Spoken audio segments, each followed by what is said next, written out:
That Dana? The man. Oh, I feel bad about making him wait 30 seconds. He'll probably kick my ass. I love Dana. One of my favorite all-time guests. Because you know why? He doesn't fucking bullshit. And when he fucks up, he says, I fucked up. That pay-per-view is shitty. I'm embarrassed. Love that guy. What's up, my man? What's up, buddy? How are you? I was just saying how much I really, in a non-faggot way, really love you as a guest because you're like the best ever. You just say it like it is. You don't care who you piss off. Thanks, man. I don't like pissing people off. It's no fun. It just happens. I know that I caught when you after the last pay-per-view when you were pissed off, and you know most promoters would have been scrambling around and sorry for this and sorry for that, and what you don't understand, and you're like, I'm fucking embarrassed. That was shitty. I'm sorry. Yeah, and it wasn't so much the entire card. Chuck Liddell and Shogun came out and let him go. The Wyman fight was awesome. I mean, there were so many good fights in the card, but when your main event, stinks up the place, it's no fun. I know, but you know what? You're a man's man, and you're not afraid to say that. Most people would have been scrambling around, and you just shoot straight from the hip. But that's one of the reasons why you guys do so well, Dana, because you have a lot to do with the no nonsense. The no nonsense shit and swagger that you have is the way that you run your company, and it shows, my friend. I appreciate it. Thank you. So what do you got? You know what? I think I'm going to be at the same place you're going to be this weekend. Oh, you're going to the race? Yeah, I'm going to be at Talladega. I'm going to be there. I'm leaving tonight. I get there tonight, and I'll be there tomorrow. Then I leave late Saturday for. So I think you get on Sunday, don't you? No, I'm getting there Saturday. I'll be there Saturday night and going to watch the race. Are you bringing Chuck with you? Yeah. I think me and Chuck are going. You and Chuck Liddell? How's Let's Chuck? spend some quality time together. You're going to say, okay, Chuck. You're saying, listen, Chuck, we're at a crossroads here, my friend. Now, what do you got going on, buddy? I mean, I know you UFC 98 coming up, and you got Rashad Evans on that card, and then of course you got.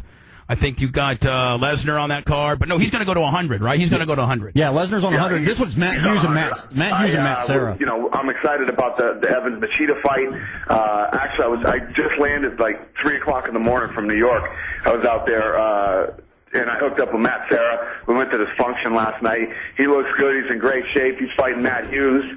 Now that's the and fight. Obviously, UFC 100 is a big one for us. Lesnar and Mir.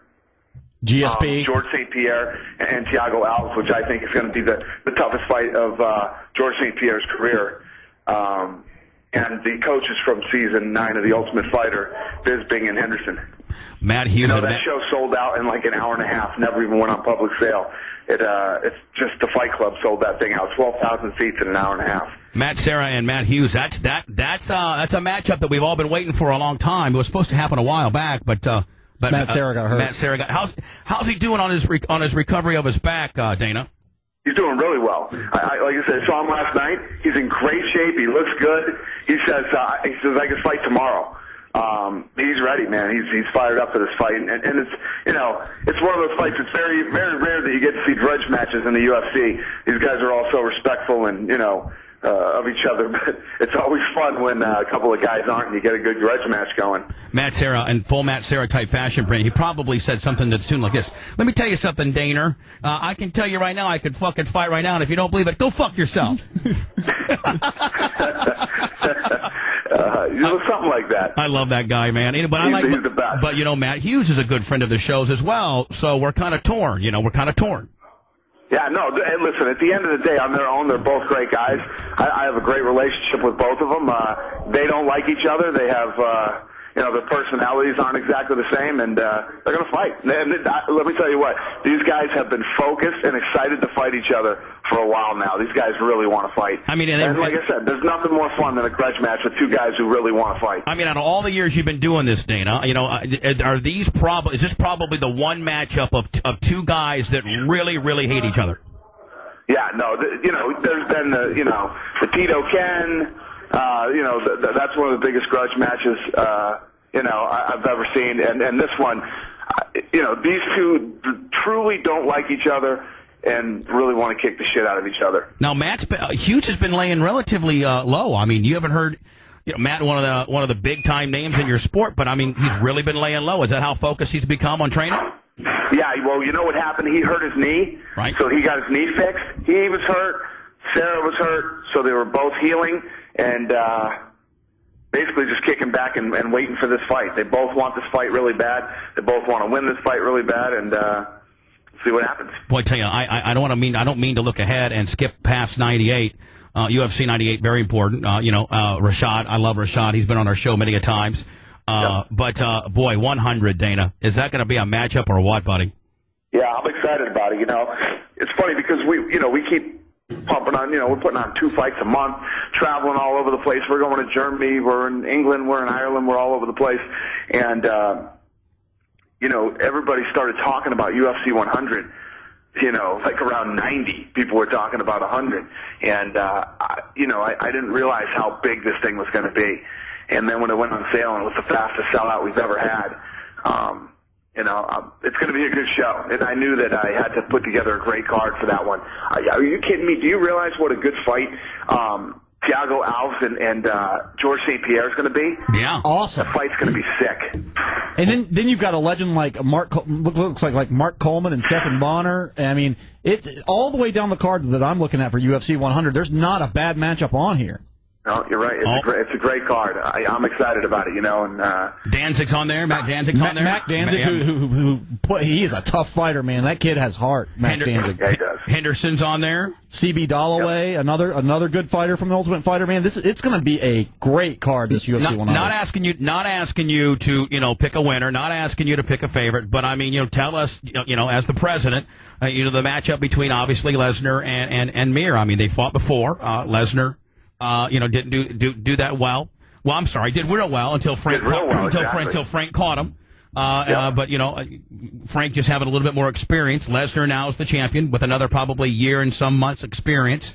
What would you say? What could you give us your prognosis on that? Well, that's. I think you laid it out very well. First fight was awesome. It was so exciting. People were wondering if Lesnar could really come in here and fight. He goes in and starts smashing Frank. Looks like the fight's over. The ref stands it up. They go back to the ground. He ends up submitting him. Then Lesnar comes back and absolutely tears through Heath Herring, then beats Randy Couture. The guy improves every time he fights. Frank Mir comes back and fights Nogueira after coaching the Ultimate Fighter and absolutely destroys Nogueira. So Lesnar now has a lot more experience. The guy gets better every time he fights, and he's a monster. Frank Mir, seems to be over, the mental blockage he had after that car accident and breaking his leg. And I think it's going to be a very interesting fight. And as far as seriously, I never pick winners. No, I know you don't. I have no idea what could happen in this fight. This fight could go either way. Now, Dana, we had Hoist Gracie in the studio about a month ago. Yeah, wasn't I supposed to play that for? Do I have the excerpt for Dana? I don't know. But remember I was going to have an excerpt. See if we can find that real fast before Dana leaves. Anyway, Spice, go ahead. I'm sorry, I didn't mean to interrupt. Well, Hoist was very, very excited about the possibility of fighting in the UFC again and said he would be more than willing to do it. He says that damn well to help move some pay-per-views, something to that effect. Would you, in fact, give Hoist Gracie another chance to be on a card? That's interesting. I hadn't really thought about it. I